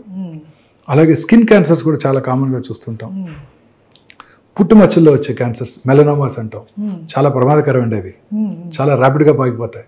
మొన్న మధ్య ఒక కేసు చూశాను, బ్రెయిన్లో ట్యూమర్ ఉంది, మల్టిపుల్ ట్యూమర్స్ ఉన్నాయి, తలనొప్పితో డాక్టర్ దగ్గరికి వస్తే బ్రెయిన్ స్కాన్ చేస్తే మల్టిపుల్ మెట్స్ ఉన్నాయి, బాడీ అంతా స్కాన్ చేస్తే ఎక్కడ బెడ్ స్కాన్ చేసినా ఏం కనబడలా. చూస్తే కాలు బొట్టన వేలు క్రింద, వేలు గోరు క్రింద ఒక చిన్న 2 మిల్లీమీటర్ల మచ్చ ఉంది, బ్లాక్ మచ్చ, అది మెలనోమా. అక్కడ నుంచి బ్రెయిన్కి వెళ్ళిపోయిందండి. అంత ప్రమాదకరమైన ఈ మెలనోమా క్యాన్సర్స్. కాలు హీల్ మీద చిన్న మచ్చ ఒకటి ఉంటుంది, ఆ మచ్చ లివర్కి పాకిపోవచ్చు. సో పుట్టుమచ్చల్లో వచ్చే మార్పులు, పుట్టుమచ్చ సైజు పెరగటం, కలర్ మారటం, అల్సరేషన్ ఏర్పడటం అంటే పుండుగా మారటం, పుట్టుమచ్చ నుంచి పెలుసులుగా పొరలుగా ఊడిపోవటం, స్కిన్ ఊడిపోవటం, అలాగే పుట్టుమచ్చల మీద పుండు పడటం, పుట్టుమచ్చల నుంచి రక్తం కారటం, ఇవన్నీ కూడా వార్నింగ్ సిగ్నల్స్ ఆఫ్ మెలనోమా. వీటిని కూడా అశ్రద్ధ చేయకూడదు. సో ఇలా అన్ని రకాల క్యాన్సర్స్ కూడా యూరిన్లో బ్లడ్ పడటం very important warning signal of bladder cancer. So bladder cancer కూడా వెరీ కామన్, ఎస్పెషల్లీ స్మోకర్స్లో బ్లాడర్ క్యాన్సర్ చాలా కామన్గా చూస్తుంటాం. ఇంకొక ఇంపార్టెంట్ కామన్ క్యాన్సర్ ముఖ్యంగా స్త్రీలలో ఒవేరియన్ క్యాన్సర్. ఇది silent killer, really silent killer. పొట్టలో పెరుగుతూ ఉంటుంది, ఎటువంటి సిమ్టమ్స్ కలిగించదు, ఏమి సిమ్టమ్సే ఉండవండి. చాలామంది పొట్ట పెరుగుతుంది అని జాగింగ్ కూడా చేస్తుంటారు కేబీఆర్కి వెళ్ళి, ఎస్పెషల్లీ ఇది సీన్ ఇన్ ఎఫ్లూయెంట్ ఉమెన్, పెద్ద వయసు డబ్బులున్న స్త్రీలను ఎక్కువ చూస్తుంటాం, వెల్ టు డూ ఫ్యామిలీస్లో ఎక్కువ చూస్తుంటాం. అదేంటి కొంచెం పొట్ట పెరుగుతుంది, కొంచెం వాకింగ్ చేద్దాం, జాగింగ్ చేద్దాం అని వెళ్తుంటారు, బట్ యాక్చువల్లీ లోపల క్యాన్సర్ ఉంటుంది, ఓవేరియన్ క్యాన్సర్. ఎటువంటి సిమ్టమ్స్ కలిగించవు, లో గ్రేడ్ పెయిన్ ఉంటుంది, ఎటువంటి సిమ్టమ్స్ ఉండవు. సో ఇలాంటి సిమ్టమ్స్ని అశ్రద్ధ చేయకూడదు. తర్వాత యూట్రస్ బాడీ, ఇందాక సర్వైకల్ క్యాన్సర్ లక్షణాలు చూసాం మనం, జనరల్గా people belonging to lower socio economic strata. ఇది బాడీ క్యాన్సర్స్, బాడీ అంటే యూట్రైన్ మెయిన్ బాడీ క్యాన్సర్స్. ఇది ఎఫ్లూయెంట్ ఉమెన్లో ఎక్కువ కనబడుతుంది, ఒబీస్ స్త్రీలలో వాళ్ళలో ఎక్కువ కనబడుతుంటుంది. పోస్ట్ మెనోపాజల్ బ్లీడింగ్, పీరియడ్స్ ఆగిపోయిన తర్వాత ఎవరికైనా 1-2 years తర్వాత మళ్ళీ కనుక బ్లీడింగ్ అయితే అశ్రద్ధ చేయకూడదు. చాలామంది ఈ సిమ్టమ్ అశ్రద్ధ చేస్తారు. పీరియడ్స్ ఆగినాక అలా వస్తుంటుందంట, దానికదే తగ్గిపోద్ది, ఒక్కసారి వచ్చిపోయింది డాక్టర్ గారు, మళ్ళీ 2 నెలల క్రితం మళ్ళీ కనపడింది. అవి ఇది ఎప్పుడు అశ్రద్ధ చేయకూడదు. మెనోపాజ్ వచ్చేసిన తర్వాత మళ్ళీ కనుక బ్లీడింగ్ అయిందంటే వెంటనే దగ్గరలో ఉన్న వారి ఫ్యామిలీ ఫిజిషియన్ లేడీ డాక్టర్ దగ్గరికి వెళ్ళి పరీక్ష చేయించుకోవటం, చిన్న అల్ట్రాసౌండ్ చేసుకుంటేనే ఆ క్యాన్సర్ని ఈజీగా గుర్తించవచ్చు. ఈ క్యాన్సర్ ఇన్సిడెన్స్ కూడా ర్యాపిడ్గా పెరుగుతుంది. అర్బనైజేషన్ పెరిగే కొద్ది ఇవే పెరుగుతున్నాయి. Breast cancer, ovarian cancer, uterine body cancer, ఇవి చాలా కామన్గా పెరిగిపోతున్నాయి. సో ఇవన్నమాట ఈ కామన్ క్యాన్సర్స్ లక్షణాలు. ఈ వార్నింగ్ సిగ్నల్స్ అన్ని చాలా ఇంపార్టెంట్. క్యాన్సర్ ఇన్సిడెన్స్ ర్యాపిడ్గా పెరిగిపోతుంది. మన తెలిసిన వాళ్ళు కానీ ఎవరిలో కానీ ఇలాంటి సిమ్టమ్స్ కనుక చూసినట్టయితే we must warn them, go get checked first. వెళ్ళి మీ ఫ్యామిలీ ఫిజిషియన్ కలువు, లేకపోతే దగ్గరలో ఉన్న సర్జన్ ఆంకాలజిస్ట్ను కలవండి అని మనం వార్న్ చేయాల్సి ఉంటుంది అనమాట. ఈ వార్నింగ్ సిగ్నల్స్ ఉంటే క్యాన్సర్ ఉన్నది అని కాదు, క్యాన్సర్ ఉండవచ్చు, అవకాశం ఉండొచ్చు. ముందుగా డయాగ్నోస్ చేస్తేనే క్యాన్సర్ క్యూరబుల్, లేకపోతే క్యాన్సర్ క్యూర్ అయ్యే అవకాశాలు చాలా తగ్గిపోతాయి. బ్లడ్ క్యాన్సర్, బోన్ క్యాన్సర్ కూడా వస్తుంటాయి. Blood cancer is a very common cancer అండి. పిల్లల్లో వచ్చే కామనెస్ట్ క్యాన్సర్ బ్లడ్ క్యాన్సర్ అందరికన్నా. ఇవి సిమ్టమ్స్ చాలా వేగ్గా ఉంటాయండి. పిల్లల యొక్క గ్రోత్ తక్కువగా ఉంటుంది, పాలిపోవటము, వెయిట్ తగ్గిపోవటము, బాడీ మీద పెటికల్స్ ప్యాచెస్ అంటే చిన్న చిన్న రెడ్ ప్యాచెస్, ప్లేట్లెట్స్ తగ్గిపోవటంతో, లేదా చిన్న ఎబ్రేషన్కే ఒక ఇదంతా కందిపోయినట్టు, కమిలిపోయినట్టు, స్కిన్ కింద బ్లడ్ రావటం, ఇవన్నీ కూడా బ్లడ్ క్యాన్సర్ లక్షణాలు. పిల్లల్లో కానీ పెద్దవాళ్ళలో కానీ. వీక్నెస్, అన్ఎక్స్ప్లెయిన్డ్ వీక్నెస్, ఏం బాగా వీక్నెస్, రక్తం తగ్గిపోవటం, బ్లీడింగ్ స్పాట్స్ రావటం బాడీ స్కిన్ మీద, పెద్దవాళ్ళలో కూడా ఇవి బ్లడ్ క్యాన్సర్ లక్షణాలు. బోన్ ట్యూమర్స్ అన్ని చిన్న వయసులో చూస్తుంటాం. ఇవి పెద్దగా సిమ్టమ్స్ కలిగించవు, పెద్దగా అయ్యేదాకా అసలు కనిపించవు. అందుకే బోన్ ట్యూమర్స్ అన్ని చాలా లేట్ స్టేజెస్లోనే డయాగ్నోస్ చేయబడతాయి. చాలాసార్లు ఏదో చిన్న దెబ్బ తగులుతుంది, అప్పుడు అక్కడ ఎగ్జామిన్ చేసుకుంటే అప్పుడు ట్యూమర్ కనపడుతుంది, నొప్పి కలిగించదు. అందువల్ల అందరూ అశ్రద్ధ చేస్తారు. Generally 20 to 30 years, 12 to 30 years మధ్యలో ఈ బోన్ ట్యూమర్స్ ఎక్కువగా చూస్తుంటాం. సో ఎటువంటి ట్యూమర్ కనుక కల్పించినట్టయితే మనలో వచ్చే ప్రతి మార్పుని కూడా అశ్రద్ధ చేయకూడదు. తద్వారా మనం దీన్ని ముందుగా పట్టుకోవచ్చు అనమాట. అయితే నాకు ఒక చిన్న డౌట్ డాక్టర్ గారు, బోన్ ట్యూమర్ అన్నారు కదా, అది ఏదైనా ఒక్క ప్లేస్ దగ్గర మాత్రమే ఉంటుందా, లేకపోతే ఒక దగ్గర ఉంటే అది మొత్తం బోన్ కి ఎఫెక్ట్ అవుతుంది? ఏ బోన్లో అయినా రావచ్చు. మన బాడీలో 206 బోన్స్ ఉంటాయి. కామనెస్ట్ అంటే ఎక్కడైనా 2 రకాల క్యాన్సర్స్ ఉన్నాయి, Ewing sarcoma, osteosarcoma. Osteosarcoma generally 15 to 30 years లోపలే వచ్చేస్తుంది. అంతకన్నా చిన్న వయసులో రాదు, 20-25లో వచ్చేస్తుంటాయి. జనరల్గా ఈ నీ జాయింట్ చుట్టూ ఏర్పడతాయి అవి. నీ జాయింట్ పైన లేదా నీ జాయింట్ కింద 70% ఆఫ్ కేసెస్లో ఎక్కడైనా కూడా రావచ్చు ఇవి. తర్వాత ఆ బోన్ క్యాన్సర్స్ మీరు అన్నట్టు వెరీ అగ్రెసివ్.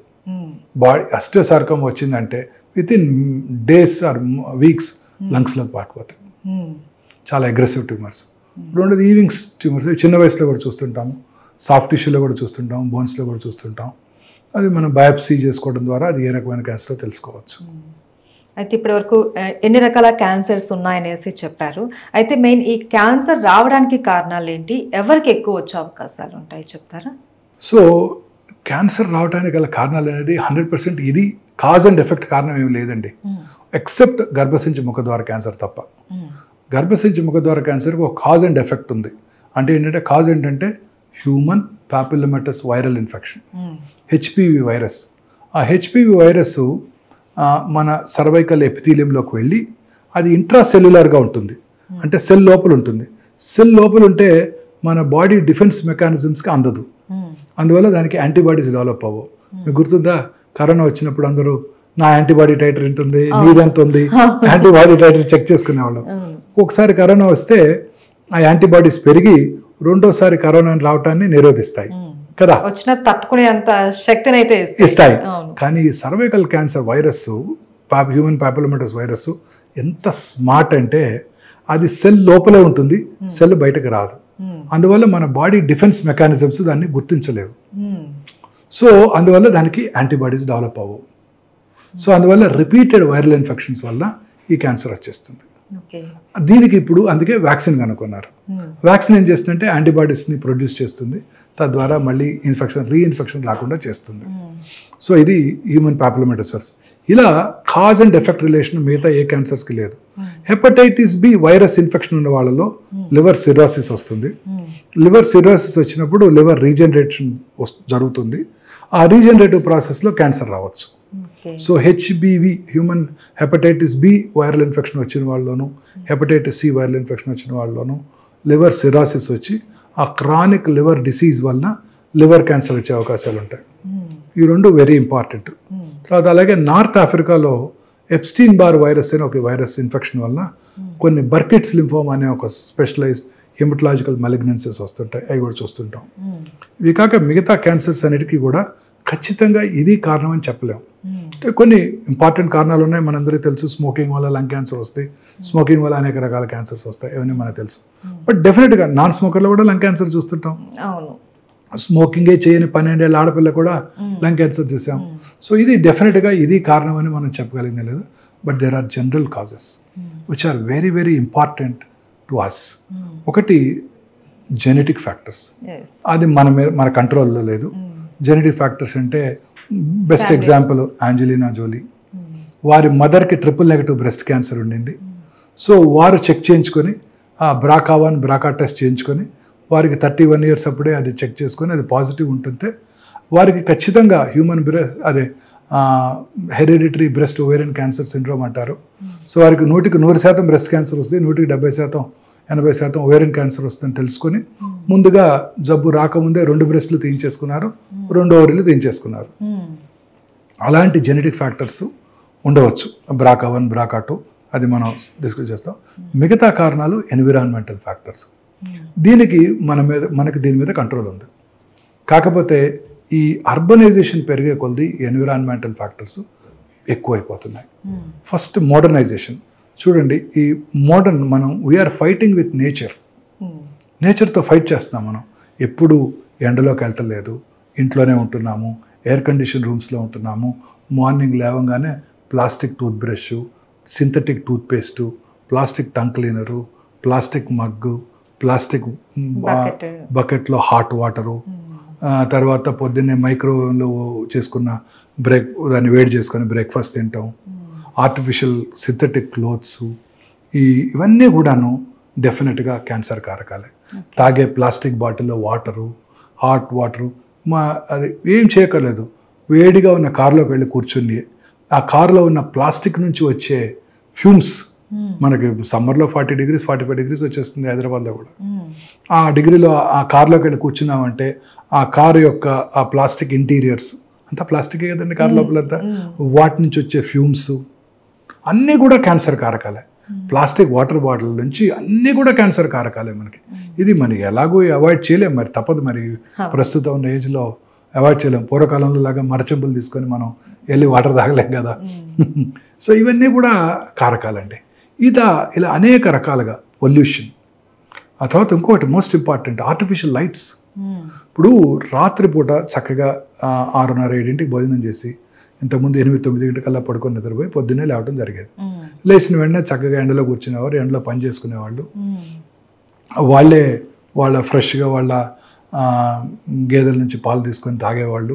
వాళ్ళ వెజిటబుల్ గార్డెన్లో వెజిటబుల్ పండించుకునేవాళ్ళు. పొలానికి వెళ్ళి పంటలు పండించుకునేవాళ్ళు. ఎండలో అంత ఆర్గానిక్ ఉండేది. చక్కగా షర్ట్ తీసి పొలం పని చేసేవాళ్ళు. అన్ని రకాల ఒక విటమిన్ డి, మనకు తెలిసిన విటమిన్, తెలియనివి ఏమున్నాయో సూర్యరశ్మిలో. సో ఇవాళ హెల్దీ లైఫ్ స్టైల్ ఉండింది, హ్యాపీగా ఉండేవాళ్ళు. పక్కన కారు ఉంది, మన కారు లేదు, ఇలాంటి ఇవి బాధలు లేవు. పెళ్లి చేసుకుందామంటే సొంత వాళ్ళకి ఎవరికో మేనల్లుడికో మేనకోడలకో చేసుకునేవాళ్ళు. 5 రోజులు సంతోషంగా గడిపేవాళ్ళు. సంతోషం సగం బలం. Happiness is the most important immune booster. Happiness is the most important immune booster. నేను ఒక ఫుల్ పేజ్ ఆర్టికల్ రాశాను ఒక వెర్నాక్యులర్ డైలీలో. వెరీ ఇంపార్టెంట్ అండి.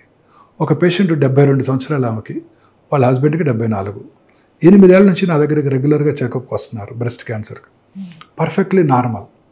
ఒకరోజు వచ్చారు, ఆమె ఒక్కరే వచ్చింది ఇంకో లేడీని తీసుకుని. ఏరండి గోపాలరావు గారు అన్నాను. అనగానే పాపం లాస్ట్ 15 days బ్యాకే కర్నరీ బైపాస్ అయిన తర్వాత కాంప్లికేషన్ వచ్చి చనిపోయారు. అప్పుడు కూడా చెక్ చేసాం, నార్మల్గా ఉన్నారు ఆవిడ. 3 నెలల తర్వాత తిరిగి వచ్చేసారు క్యాన్సర్తో. మానసిక ఆందోళన, డిప్రెషన్. ఇంకొక లేడీ 5 years అయింది నేను బ్రెస్ట్ క్యాన్సర్కి సర్జరీ చేసి, చక్కగా కంఫర్టబుల్గా ఉన్నారు. కొడుకు పెళ్ళికి పిలిచారు, వెళ్ళాను. హ్యాపీగా ఉన్నారు, అందరూ బాగున్నారు.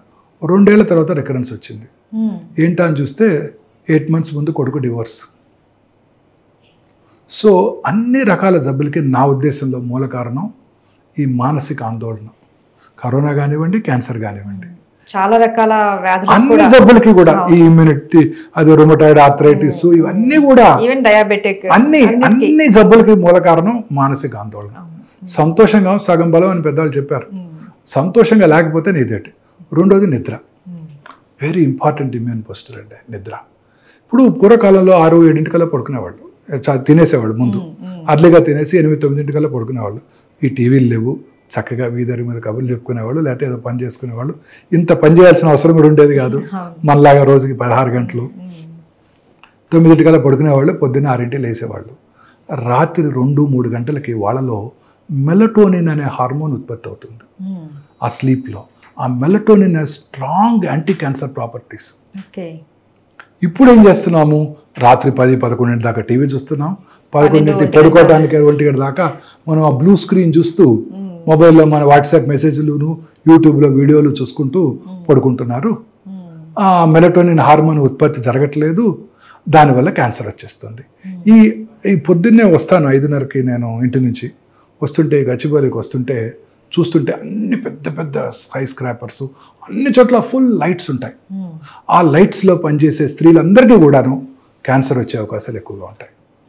ఈ సర్కేడియన్ రిథమ్ అంటే పగలు పనిచేసుకోవటం, రాత్రి నిద్రపోవటం, ఇది లేకపోయేసరికి ఆ మెలటోనిన్ హార్మోన్ ఉత్పత్తి లేకుండా ఈ ఆర్టిఫిషియల్ లైట్స్లో ఎక్కువ కాలం ఉండటం వల్ల ఆ హార్మోన్ ఉత్పత్తి తగ్గిపోవడంతో breast cancer, colon cancer, lung cancer, అన్ని రకాల క్యాన్సర్స్ వస్తున్నాయి వాళ్ళలో, ఆ స్త్రీలందరిలోనూ. ముఖ్యంగా బ్రెస్ట్ క్యాన్సర్, మిగతా వాళ్ళ మిగతా క్యాన్సర్లు. చాలా ఇంపార్టెంట్ అండి ఇది. So most important advice for the youngsters is రాత్రి లేట్గా టీవీ చూడటం, ఈ బ్లూ స్క్రీన్ చూడటం, లైట్ వేసుకొని పడుకోవటం. ఇది కూడా వెరీ ఇంపార్టెంట్ కాజిటివ్ ఫ్యాక్టర్. ఎక్కువ ఇల్యూమినేషన్ లైట్ పెట్టుకోనేకూడదు, ప్రిఫరబుల్లీ డార్క్లో పడుకోవాలి, తొందరగా పడుకోవాలి. అప్పుడే మెలటోనిన్ హార్మోన్ ఉత్పత్తి అవుతుంది. ఈ బెడ్ లైట్స్ అన్ని కూడా క్యాన్సర్ కలిగించవచ్చు. అన్ని రకాల లైట్స్లో కూడా రెడ్ కలర్ బెడ్ లైట్ కనుక పెట్టుకుంటే అతి తక్కువ ఇన్ఫ్లుయెన్స్ ఆన్ మెలటోనిన్ ప్రొడక్షన్ అంట. Very important. Bed light red కలర్లోనే ఉంచుకోండి, మిగతా కలర్స్లో ఉంచుకోవద్దు. అతి తక్కువ ఇల్యూమినేషన్ ఉండటం, చిన్న అవసరమైతే, లేకపోతే ప్రిఫరబుల్లీ డార్క్లో పడుకోవటం, తొందరగా పడుకోవటం వెరీ ఇంపార్టెంట్ మనందరికీ కూడా క్యాన్సర్ని ప్రివెంట్ చేయడానికి. మన పిల్లలకి మేమంటే ఈ స్టేజ్కి 60 ఏళ్ళు వచ్చేసినాయి, ఇప్పుడు మనం ఇంకా మార్చుకోలేము లైఫ్ స్టైల్. బట్ పిల్లలందరికీ నెక్స్ట్ జనరేషన్కి ఇది వెరీ ఇంపార్టెంట్. ఈ బ్లూ స్క్రీన్ చూడటం, రాత్రిపూట టీవీ చూసుకుంటూ 12 దాకా పడుకోవటం, లైట్ వేసుకొని పడుకొని నిద్రపోవటం. ఇక సరే ఆఫీస్ అవర్స్ వాళ్ళు మన యూరోపియన్ టైమింగ్స్కి, అమెరికన్ టైమింగ్స్కి పనిచేస్తుంటారు మన పిల్లలు. అక్కడంతా ఈ సాఫ్ట్వేర్ ప్రొఫెషనల్స్, ఇక తప్పదు. But they are all definitely important causes of cancer అండి. ఇది కాక పొల్యూషన్, ఆటోమొబైల్ పొల్యూషన్, అర్బనైజేషన్ పెరిగే కొలది క్యాన్సర్ పెరిగిపోతుంది. భారతదేశంలో ఇప్పటికీ రూరల్ కమ్యూనిటీలో క్యాన్సర్ ఇన్సిడెన్స్ తక్కువగానే ఉంటుంది. ఈ అర్బన్ ఏరియాస్లో మెయిన్ ప్రాబ్లమ్స్ ఏంటి? Industrial pollution, automobile pollution. మీరు సిగరెట్ తాగక్కర్లేదు, మీరు పంజగుట్ట చౌరస్తాలో 5 నిమిషాల నుంచోండి, మీరు 100 సిగరెట్లు తాగితే ఎంత పొల్యూషన్ వస్తుందో అంత పొల్యూషన్ వచ్చేస్తుంది. ఆటోమొబైల్ పొల్యూషను, ఇండస్ట్రియల్ పొల్యూషను, ఈ రబ్బర్ ఫ్యాక్టరీసు, బార్బర్స్ రెగ్యులర్గా అందరికీ డై చేస్తారు అనుకోండి, వాళ్ళకి ఆ డై నుంచి ఇన్హేల్ చేస్తారు. లూజ్గా పెయింట్స్ అమ్ముతున్నారు, దానివలన tobacco industry, asbestos industry, rubber industry, nickel cadmium battery industries, వీళ్ళందరూ కూడా క్యాన్సర్ వచ్చే అవకాశాలు, ఇండస్ట్రీస్లో పనిచేసే వాళ్ళు క్యాన్సర్ వచ్చే అవకాశాలు ఎక్కువగా ఉంటాయి. So industrial pollution, automobile pollution, తర్వాత ఫాస్ట్ ఫుడ్స్, ఇవన్నీ క్యాన్సర్ కారకాలు. ఈ పిజ్జాలు, బర్గర్లు, ఐస్ క్రీములు, బక్లవాలు అన్నీ all in all they are all cancer కారకాలు. అవన్నీ కూడా హై ఫుడ్, ఫ్యాటీ ఫుడ్ తినే వాళ్ళందరిలో కూడా అనేక రకాల క్యాన్సర్స్ వస్తాయి. చిన్న ఎగ్జాంపుల్, జాపనీస్లో క్యాన్సర్ ఇన్సిడెన్స్ చాలా తక్కువ. వాళ్ళు హెల్తీ ఫుడ్ తింటారు, చైనీస్ కూడా హెల్తీ ఫుడ్ తింటారు, వాళ్ళలో క్యాన్సర్ ఇన్సిడెన్స్ చాలా తక్కువ. ఇన్ఫ్యాక్ట్ జపాన్కి మనకు ఒక చిన్న సిమిలారిటీ ఉంది. మనలో సౌత్ ఇండియాలో రైస్ ఎక్కువ తింటాము, జాపనీస్ కూడా రైస్ ఎక్కువ తింటారు. జపాన్లో రైస్ చాలా ఎక్కువ తింటారండి, వాళ్ళు కూడా స్టేపుల్ డైట్ రైసే వాళ్ళు. వీళ్ళలో ఇద్దరిలో కూడా స్టమక్ క్యాన్సర్ చాలా common cancer. Rice eating populations రెండు కూడా, జపాన్, సౌత్ ఇండియా. ఈ నేను నా పర్సనల్ ఒపీనియన్ అండి, 5 థింగ్స్ అవాయిడ్ చేయాలండి. వైట్ రైస్, వైట్ షుగర్, రా షుగర్ వాడుకోవటం లేదా జాగరీ వాడుకోవటం, వైట్ సాల్ట్, తర్వాత వైట్ మైదా, వైట్ లైట్. ఈ వైట్ మనకి కాదు అసలుకి. బ్రౌన్ రైస్, దంపుడు బియ్యం తినండి, రా షుగర్ వాడుకోండి, బ్రౌన్ షుగర్ వాడుకోండి, రాక్ సాల్ట్ వాడుకోండి, మైదా అసలు తినకండి, మిల్లెట్స్, గోధుమలో, బార్లియో, రాజ్మా, అదేంటి ఉంటారు చాలా రకరకాల మిల్లెట్స్ ఉన్నాయి, కొరలు, అవి తినండి. వైట్ లైట్ అవాయిడ్ చేయండి, ఆర్టిఫిషియల్ లైట్ని అవాయిడ్ చేయండి రాత్రిపూట ఎస్పెషల్లీ. 5 వైట్ థింగ్స్ మళ్ళీ చెప్తాను. White sugar, white rice, white maida, white salt and white lights. Illumination ఎక్కువ ఉన్న వైట్ లైట్స్. ఈ 5 డేంజరస్ అండి. వీటిని అవాయిడ్ చేయాలి మన అందరం కూడా. ఎలా అవాయిడ్ చేయాలో, పార్బాయిల్డ్ రైస్ తింటాం. తెలంగాణలో బోల్డ్ చక్కగా దొరుకుతుంది పార్బాయిల్డ్ రైస్, దంపుడు బియ్యం కూడా చక్కగా దొరుకుతాయి. సో సాల్ట్ మనం తగ్గించుకోవాలి, rock salt. Sugar white sugar usage తగ్గించేసుకోవాలి. షుగర్ తినటం వల్ల క్యాన్సర్ వస్తుందని అడుగుతారు చాలా మంది. షుగర్ తినటం వల్ల అనేక రకాల జబ్బులు వస్తాయి. క్యాన్సర్ వచ్చిన వాళ్ళు షుగర్ తినకూడదా అని అడుగుతారు. అన్ని మితంగా తీసుకోవాలి, అన్ని మితంగా తీసుకోవాలి. ప్రిఫరబుల్లీ బ్రౌన్ షుగర్, లేదంటే బెల్లం, బెల్లం, జాగరీ. సో అన్ని మితంగా తీసుకోవాలి. ఇవి 5 కూడా అవాయిడ్ చేసుకోవడం బెటర్ అండి. సో ఈ వైట్ తర్వాత ఈ పెస్టిసైడ్స్, మనం తినేవన్నీ ఇవే కదండి. పెస్టిసైడ్స్ వాడుతున్నారు, ఫర్టిలైజర్స్ వాడుతున్నారు, ఇవన్నీ వాటి వలన పొల్యూషనే కదండి. ఆర్గానిక్ ఉత్పత్తి తగ్గిపోతుంది, అది పెంచగలగాలి. సో పాలలో కూడా ఆక్సిటోసిన్ ఇచ్చి గేదెలకి పాలు ఎక్కువ ప్రొడ్యూస్ చేయడానికి, ఆ పిల్లల్లో కూడా ఎర్లీ మెనార్ష్ వచ్చిన వల్ల బ్రెస్ట్ క్యాన్సర్ వచ్చే అవకాశాలు ఎక్కువ ఉంటాయి. ఆ పాలు తాగిన పిల్లలందరికీ కూడా ఆక్సిటోసిన్ వల్ల. సో ఇలా అనేక రకాలుగా మనం అంతా కూడా నేచర్తో ఫైట్ చేస్తున్నాం. సూర్యరశ్మిలోకి వెళ్లకుండా, రాత్రిపూట పడుకోకుండా, ఇవన్నీ కూడాను మనలో వచ్చే ప్రతి మార్పు కూడా ఈ క్యాన్సర్కి దారితీస్తున్నాయి. సో దీనితో పాటు దురలవాట్లు, స్మోక్ చేసిన 6 సెకండ్స్లో 400 to 600 కార్సినోజన్స్ బ్లడ్లోకి వెళ్ళిపోతాయి. ఇమాజిన్ చేయండి, కార్సినోమా సర్విక్స్ వాడిడైసే పూరర్ సెక్షన్స్ ఆఫ్ సొసైటీలో కనబడుతుంది, రిచ్ పీపుల్ కూడా కనపడుతుంది స్మోక్ చేసే ఆడవాళ్ళలో. అంటే ఇక్కడ స్మోక్ చేస్తే ఆ టాక్సిన్ గర్భసంచి ముఖద్వారం దగ్గర సెక్రెట్ చేయబడి అక్కడ క్యాన్సర్ కలిగిస్తుంది. స్మోక్ వల్ల గర్భసంచి ముఖద్వార క్యాన్సర్ కూడా వస్తుంది. అంటే ఎంత పవర్ఫుల్లో చూడండి అది. మరి smoking effects every system in the body అండి. బ్రెయిన్లో ఉన్న రక్తనాళాలని, కంట్లో ఉన్న రక్తనాళాలని, కాళ్ళలో ఉన్న రక్తనాళాలని, కరోనరీస్ని, తర్వాత లంగ్ క్యాన్సర్, బాడీలో అనేక రకాల క్యాన్సర్స్. స్మోకింగ్, డయాబెటీస్ అండి, తల నుండి కాలు వరకు అన్ని సిస్టమ్స్ని ఎఫెక్ట్ చేస్తాయి అవి. ఈ రెండు కూడా అంటే డయాబెటీస్ వల్ల క్యాన్సర్ వస్తుంది కాదు, బట్ కొంత వచ్చే అవకాశాలు ఎక్కువ ఉంటాయి. But smoking is definitely injurious to health. Smoking, smokeless tobacco, అన్ని రకాల టొబాకో యూసేజెస్, స్మోక్లెస్ టొబాకో, ఈ సిగరెట్స్ అన్ని కూడా బ్యాన్ చేయాల్సిందే. ఇప్పుడు ఉదాహరణకి చాలా మంది ఈ సిగరెట్ తో ఏమి ఇబ్బంది లేదండి, అందులో ఆయుర్వేదం సిగరెట్లు అనేసి అంటారు, అది కూడా ఏం టొబాకో ఉండదు, అదేమి ఇబ్బంది ఉండదని అది కూడా వాడుతూ ఉంటారు. అందులో కరెక్ట్ గా ఏముంటుందో మనకు తెలియదు. ఈ సిగరెట్స్ లో ఉండేది కూడా నికోటిన్, అది కూడా it is also carcinogenic. Just నేను చక్కగా అయిపోయిన తర్వాత తమలపాకు తింటాను, అవి తింటాను, అవి కూడా carcinogenic. Betel nut itself is carcinogenic. So అన్ని రకాలు మనం నేచర్తో ఫైట్ చేస్తున్నాం. నేచురల్ ఫుడ్ సబ్స్టెన్సెస్ తినకుండా మనం ఇంతకుముందు మన ఆహారపు అలవాట్లన్నీ మార్చేసుకొని టైంకి ఫుడ్ తినకుండా ఇవన్నీ కూడా ఈ ఫాస్ట్ ఫుడ్లు, బర్గర్లు, ఇవన్నీ కూడా క్యాన్డ్ ఫుడ్స్, టిన్డ్ ఫుడ్స్, ఇవన్నీ తీసుకుంటూ ఈ పొల్యూటెంట్స్, కెమికల్ సబ్స్టెన్సెస్, కర్డ్ అంతా ఇప్పుడు మనకి ప్యాక్డ్ కర్డ్ వస్తుంది కదండి, యోగర్ట్ అని తింటుంటాం. అన్నీ కూడా వాటిలో ప్రిజర్వేటివ్స్ వాడతారు కదా, ప్రతి ప్రిజర్వేటివ్ కూడా టాక్సికే కదండి. తర్వాత వాటిని మళ్ళీ ఓవెన్లో చేసుకొని వేడి చేసుకోవటం, ఇదేమంటారు నాన్ స్టిక్ ప్యాన్స్, ఇవన్నీ కూడా టెఫ్లాన్ కోటెడ్ ప్యాన్స్, ఇవన్నీ కార్సినోజెనిక్. తర్వాత రీయూజ్డ్ ఆయిల్స్, ఇప్పుడు పొద్దున్నే బయట మిరపకాయ బజ్జీలు వేస్తుంటారు, చాలా ఇష్టంగా తింటుంటారు అక్కడ బాగుంటాయని చెప్పి, అదే ఆయిల్ పొద్దున్నే పెట్టేస్తాడు, దాంట్లోనే అదే ఆయిల్ ఆ ఆయిల్ రిలీజ్ అయినప్పుడు అనేక రకాలైన టాక్సిన్స్ దాంట్లోకి వస్తుంటాయి. ఈ రిఫైన్డ్ ఆయిల్స్ ఇవన్నీ కూడా టాక్సిన్స్ ఏనండి.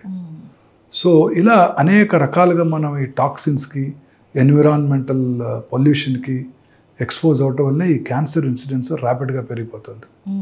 సో ఫ్రెష్ ఫ్రూట్స్, అది కూడా ప్రిఫరబుల్లీ పెస్టిసైడ్స్ లేకుండా ఆర్గానిక్ ఫ్రూట్స్, వెజిటబుల్స్, గ్రీన్స్, ఆకుకూరలు ఎక్కువగా తింటూ, ఈ రెడ్ మీట్ అవన్నీ తక్కువగా తీసుకుంటూ, రెగ్యులర్గా ఎక్సర్సైజ్ చేస్తూ, లీన్ బాడీ మాస్ మెయింటైన్ చేస్తూ, ఒబేసిటీ ఉన్న వాళ్ళలో క్యాన్సర్స్ ఎక్కువ ఉంటాయి.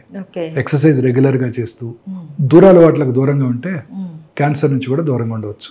ఓకే, తగ్గించుకోవచ్చు. సార్, కొన్ని రకాల క్యాన్సర్స్కి ప్రివెంట్గానే వ్యాక్సిన్ వచ్చింది అని అంటున్నారు కదా, ఎలాంటి క్యాన్సర్కి మనం ప్రివెంట్గా వ్యాక్సిన్? మోస్ట్ ఇంపార్టెంట్ మనం డిస్కస్ చేసాం, cervical cancer, cause and effect. Human papillomatous virus infection వల్ల క్యాన్సర్ వస్తుంది, దానికి వ్యాక్సిన్ కనుక్కున్నారు. హెచ్పివి వ్యాక్సిన్ అనమాట. ఈ వ్యాక్సిన్ ప్రిఫరబుల్లీ 10 years రాగానే మన ఆడపిల్లలందరికీ ఇచ్చినట్టయితే ఈ క్యాన్సర్ రావడాన్ని పూర్తిగా నిరోధించవచ్చు. 10 years నుంచి 10 years నుంచే ఇచ్చేయచ్చు. 10 years నుంచి ఇచ్చేయాలి. ఇన్ఫెక్షన్ రాకముందే ఇచ్చేయాలి. పెళ్లి కానంత వరకు ఇవ్వచ్చు. పెళ్ళైన వాళ్ళకి ఇవ్వాలంటే ముందుగా ఒకసారి చెక్ చేసుకుని, పాప్స్మియర్ చేసుకుని, క్లినికల్ ఎగ్జామినేషన్ చేసుకుని, క్యాన్సర్ లేదు అని గుర్తుంచుకొని ఆ తర్వాత తీసుకోవాలి. పెళ్ళైన వాళ్ళు కూడా వ్యాక్సిన్ తీసుకోవచ్చు, 45 years వరకు కూడా తీసుకోవచ్చు. బట్ ఇంత ఎఫెక్టివ్గా ఉండదు. ఇంత ఎఫెక్టివ్గా ఉండదు. పెళ్ళైన వాళ్ళు ఒక 6 months వ్యాక్సిన్ 3 doses 6 months తీసుకోవాల్సి ఉంటుంది. ఆ తర్వాత ఒక 6 months ప్రెగ్నెన్సీ అవాయిడ్ చేయాల్సి ఉంటుంది. 45 years వరకు తీసుకోవచ్చు. But best age to give is 10 to 12 years. ఆ టైంలో కనుక వ్యాక్సిన్ ఇచ్చినట్టయితే ఖచ్చితంగా మనం స్మాల్ పాక్స్ని, పోలియోని ఎట్లా ఎరాడికేట్ చేసాము, ఈ గర్భసించు ముఖద్వార క్యాన్సర్ కూడా మనం ఎరాడికేట్ చేయగలుగుతాం. అయితే ఆల్రెడీ పిల్లలు ఉన్న వాళ్ళు, స్త్రీలు ఇంకా ప్రెగ్నెన్సీతో అవసరం లేదు, వాళ్ళు ఖచ్చితంగా తీసుకోవచ్చు. వాళ్ళు 45 వరకు తీసుకోవచ్చు. ఆ తర్వాత పెద్ద బెనిఫిట్ ఉండకపోవచ్చు, ఎందుకంటే ఆ పాటికి చాలా రిపీటెడ్గా ఇన్ఫెక్షన్స్ వచ్చేసి ఉంటాయి కాబట్టి. తీసుకోవడం వల్ల నష్టమే లేదు, కానీ పెద్ద బెనిఫిట్ ఉండదు. అలాగే ఈ liver cirrhosis, hepatitis B infection liver సిరాసిస్కి దారితీస్తుంది, లివర్ క్యాన్సర్కి దారితీస్తుంది. సో దాన్ని హెపటైటిస్ బి వ్యాక్సిన్ ఇవ్వాలి.